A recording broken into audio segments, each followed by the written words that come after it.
तुझ्याच सावलीत हरवलेला भाग 12. तिच्यासाठी दोघं पहिल्यांदाच एकत्र उभे राहिले. The girl comes with us. Gun सरळ रितिकाकडे रोखलेली होती. त्या क्षणी मिलमधली हवा गोठली. रितिका घाबरून अनिरुद्धच्या मागे सरकली. तिचे हात थरथरत होते. अनिरुद्ध लगेच तिच्या समोर उभा राहिला. नोबडी टचेस हर. त्याचा आवाज इतका थंड होता की काही सेकंद ते आर्म्ड मेन सुद्धा शांत झाले. पण त्यांचा लीडर पुढे आला. साईड हट मिस्टर देशमुख, तो हसत म्हणाला. आम्हाला फक्त मुलगी पाहिजे. अनिरुद्धचा राग पूर्ण उसळला. ओव्हर माय डेड बॉडी. तेवढ्यात विक्रम अचानक पुढे आला. तिला कुठेही घेऊन जाणार नाही. अनिरुद्ध आणि रितिका दोघेही शॉक्ड झाले, कारण पहिल्यांदाच विक्रम तिच्या प्रोटेक्शनसाठी उभा राहिला होता. लीडर चिडला. विक्रम, बॉसचा ऑर्डर आहे. विक्रमच्या डोळ्यात राग चमकला. मी पण सांगतोय, ती कुठेही जाणार नाही. त्या क्षणी अनिरुद्धला जाणवलं, सिच्युएशन खूप मोठी आहे. हे फक्त रिवेंज गेम नव्हतं. त्या मेनपैकी एकाने अचानक ट्रिगर दाबला. धाड, गोळी सरळ अनिरुद्धकडे आली. अनिरुद्ध. रितिका किंचाळली. पण पुढच्याच क्षणी विक्रमने अनिरुद्धला जोरात बाजूला ढकललं. गोळी त्याच्या हाताला लागली. विक्रम वेदनेने खाली बसला. रितिका शॉक्ड झाली. अनिरुद्धचा चेहरा कठोर झाला. इनफ. तो त्या गनमॅनवर तुटून पडला. दोघांमध्ये जोरदार मारामारी सुरू झाली. मिलमध्ये चाऊस पसरला. रितिका घाबरून इकडे तिकडे पाहत होती. तिचा श्वास वेगाने चालू होता. तिच्या डोक्यात पुन्हा फ्लॅशेस चमकले. लहानपणी विक्रम तिचं रक्षण करतोय. ती रडतेय. कुणीतरी त्यांना वेगळं करतंय. विकू. तिच्या तोंडून नकळत शब्द बाहेर पडला. विक्रम काही सेकंद तिच्याकडे पाहत राहिला. त्याच्या डोळ्यात वेदनांसोबत सॉफ्टनेस आली. तुला आठवलं? पण पुढच्याच क्षणी आणखी एक गनमॅन रितिकाकडे धावला. रितिका घाबरली. तो तिचा हात पकडणार इतक्यात अनिरुद्धनं त्याला जोरात पंच मारला. Don't touch her. त्या क्षणी रितिकाच्या डोळ्यात अश्रू आले, कारण मेमरी नसतानाही हा माणूस तिच्यासाठी जीव पण देईल हे तिला जाणवत होतं. काही मिनिटात पोलीस सायरन्सचा आवाज ऐकू आला. गनमॅन पॅनिक झाले. Let's go. त्यांचा लीडर ओरडला. ते सगळे पळून गेले. मिलमध्ये पुन्हा शांतता पसरली. विक्रमच्या हातातून रक्त वाहत होतं. रितिका लगेच त्याच्या जवळ बसली. तुला गोळी लागलीये. विक्रम हलकसं हसला. पहिल्यांदा माझी काळजी करतेस. अनिरुद्धने इरिटेटेड लुक दिला. Shut up. त्या ऑकवर्ड मुवमेंटमुळे रितिका नकळत हलकी हसली. पण पुढच्याच क्षणी तिची नजर त्या फाईलवर गेली. ते पेपर्स अजून जमिनीवर पडले होते. वाऱ्याने एक पेपर तिच्या समोर आला. त्यावर मोठ्या अक्षरात लिहिलं होतं, कॉन्फिडन्शियल DNA रिपोर्ट. रितिकाचा श्वास अडकला. तिने थरथरत्या हातांनी तो पेपर उचलला आणि रिपोर्टच्या शेवटच्या लाईनवर नजर गेली. Probability of paternity 99.9%. DNA रिपोर्टमधील धक्कादायक सत्य. Probability of paternity 99.9%. रितिकाचे हात थरथर कापू लागले. तिच्या डोळ्यासमोर ती ओळ पुन्हा पुन्हा फिरत होती. 99.9% म्हणजे महेंद्र सिंघानिया खरोखरच तिचे वडील होते. रितिकाचा श्वास अडकला. तिच्या डोळ्यातून अश्रू वाहू लागले. इतकी वर्ष तिने स्वतःला एक सामान्य मुलगी समजलं होतं, पण आता एका रिपोर्टने तिची संपूर्ण ओळख बदलून टाकली होती. नाही, ती कुजबुजली. अनिरुद्ध तिच्या जवळ आला. रितिका. पण ती काहीच ऐकत नव्हती. तिच्या डोक्यात आठवणींचं वादळ सुरू झालं. आई, तिचे संघर्ष, एकटेपणा, गरिबी, अश्रू आणि आता हे सत्य. आईने मला का सांगितलं नाही? ती रडत म्हणाली. मी कोण आहे हे मला इतकी वर्ष का कळलं नाही? अनिरुद्ध तिचा हात पकडतो. कारण तुझ्या आईला तुला वाचवायचं होतं. रितिका त्याच्याकडे पाहते. वाचवायचं? अनिरुद्ध मान हलवतो. त्या जगापासून, त्या सत्तेपासून, त्या लोकांपासून. रितिका शांत झाली, कारण पहिल्यांदाच तिला जाणवत होतं की हे फक्त प्रेम किंवा कुटुंबाचं प्रकरण नव्हतं. यामागे काहीतरी खूप मोठं होतं. तेवढ्यात विक्रम वेदनेने उठला. त्याच्या हातातून अजूनही रक्त वाहत होतं, पण त्याची नजर फक्त त्या रिपोर्टवर होती. आता तरी विश्वास बसला? रितिका त्याच्याकडे पाहते. तुला हे सगळं आधीपासून माहिती होतं? विक्रम हलकसं हसला. खूप वर्षापासून. मग मला का नाही सांगितलं? त्या प्रश्नाने विक्रम शांत झाला. काही क्षणानंतर तो म्हणाला, कारण मला भीती वाटत होती. कशाची? की तू मला पण सोडून जाशील. रितिका स्तब्ध झाली. पहिल्यांदाच तिला विक्रमच्या रागामागची वेदना दिसली. तो पुढे म्हणाला, तू गेलीस तर माझ्याकडे काहीच उरणार नव्हतं. अनिरुद्ध शांतपणे सगळं ऐकत होता, पण त्याच क्षणी त्याचा फोन वाजला. Unknown number. त्याने कॉल उचलला. समोरचा आवाज ऐकताच त्याच्या चेहऱ्यावरचा रंग उडाला. मिस्टर देशमुख. तुम्हाला वाटतं गेम संपलाय. अनिरुद्धचा जबडा आवळला गेला. कोण आहेस तू? समोरून थंड हसू ऐकू आलं. मी तो आहे ज्याच्यामुळे सविता गायब झाली होती. रितिका आणि विक्रम दोघेही दचकले. अनिरुद्धचा श्वास अडकला. व्हॉट? तो माणूस पुढे म्हणाला. आणि आता रितिकाची वाळी आहे. कॉल कट झाला. मिलमध्ये पुन्हा भयानक शांतता पसरली. रितिकाच्या डोळ्यात भीती भरली.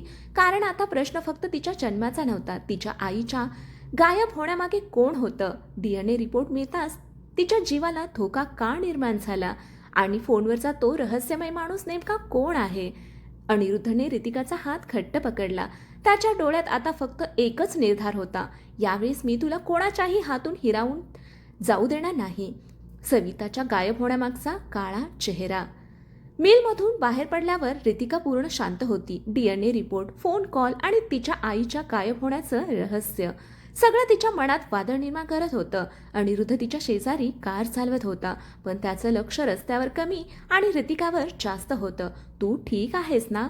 त्याने हळू आवाजात विचारलं. रितिका खिडकीबाहेर बघत म्हणाली, माझं संपूर्ण आयुष्य खोटं निघालंय अनिरुद्ध. आता ठीक आणि न ठीक यामध्ये फरक उरलाय का? अनिरुद्धकडे उत्तर नव्हतं. त्याने फक्त तिचा हात हातात घेतला. मी आहे. रितिकाच्या डोळ्यात पुन्हा पाणी आलं. त्याचवेळी दुसरीकडे एका आलिशान बंगल्यात एक माणूस अंधारात बसला होता. टेबलवर जुने फोटो पसरलेले होते. सविता, महेंद्र, लहान रितिका आणि त्या माणसाच्या हातात एक जुना फोटो होता. तो फोटो जाळत तो हसला. इतक्या वर्षांनी खेळ पुन्हा सुरू झाला. समोर उभा असलेला माणूस विचारतो, सर आता पुढे काय? तो थंड आवाजात म्हणाला, रितिका जिवंत राहिली तर सगळं सत्य बाहेर येईल आणि मला ते परवडणार नाही. दुसऱ्या दिवशी रितिका तिच्या आईच्या जुन्या घरात आली. ते घर अनेक वर्षापासून बंद होतं. धूळ, जुने फर्निचर आणि भिंतीवर साचलेलं एकटेपण.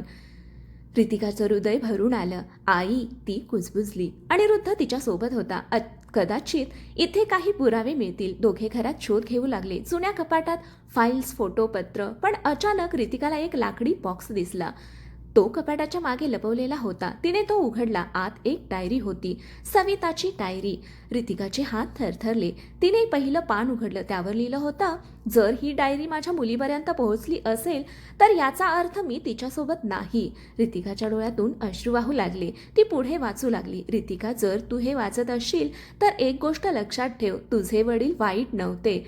त्यांनी कधीच आम्हाला सोडलं नाही. रितिका थबकली. अनिरुद्धही स्तब्ध झाला. तिने पुढची ओळ वाचली आणि तिच्या चेहऱ्यावरचा रंग उडाला. ज्याच्यापासून तुला सावध राहायचं आहे तो म्हणजे. पान अचानक अर्धवट फाटलेलं होतं. नो, रितिका ओरडली. कारण नाव असलेला भाग गायब होता. पण डायरीच्या शेवटच्या पानात एक फोटो अडकलेला होता. रितिकाने तो फोटो बाहेर काढला आणि फोटो पाहताच अनिरुद्धच्या डोळ्यात धक्का चमकला. कारण त्या फोटोमध्ये महेंद्र सिंघानिया, सविता आणि राजेंद्र देशमुख एकत्र उभे होते. रितिका थरथरत्या आवाजात म्हणाली, अनिरुद्ध, तुमचे बाबा या सगळ्यात कसे? बाबांच्या भूतकाळातील गुपित.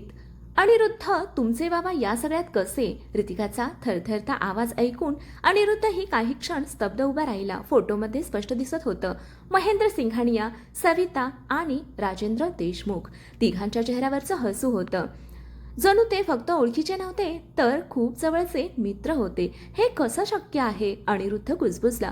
कारण त्याच्या वडिलांनी कधीच या गोष्टीचा उल्लेख केला नव्हता. रितिका फोटो हातात घेऊन शांत उभी होती.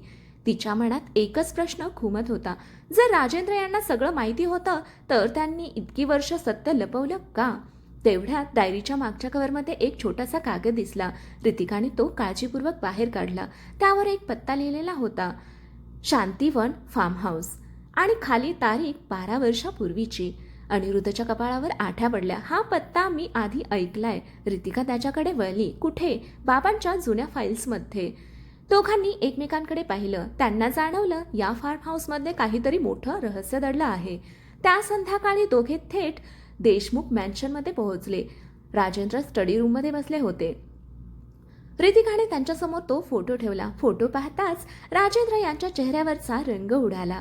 त्यांच्या हातातून चहाचा कप निसटता निसटता वाचला. हा फोटो तुम्हाला कुठे मिळाला?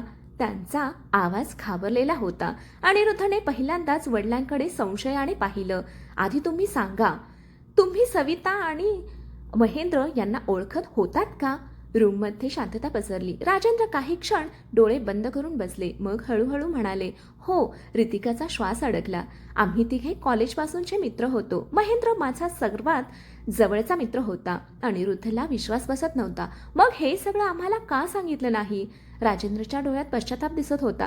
कारण मी एक वचन दिलं होतं. कोणाला? राजेंद्र काही बोलणार इतक्यात त्यांचा फोन वाजला. Unknown number. त्यांनी कॉल उचलला. समोरचा आवाज ऐकताच त्यांच्या चेहऱ्यावर भीती पसरली. नाही, ते कुजबुजले. प्लीज. कॉल संपला. राजेंद्र यांच्या कपाळावर घाम आला होता. अनिरुद्ध लगेच पुढे आला. कोण होता? राजेंद्र काही क्षण शांत राहिले. मग ते म्हणाले, आपल्याला लगेच शांतिवन फार्म हाऊसला जावं लागेल. आत्ता? हो. का?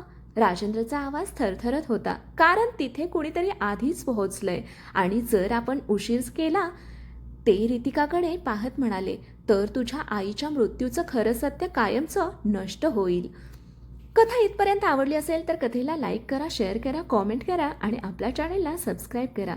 इथून पुढची कथा पाहू पुढील भागामध्ये. कथा वाचल्याबद्दल, ऐकल्याबद्दल धन्यवाद.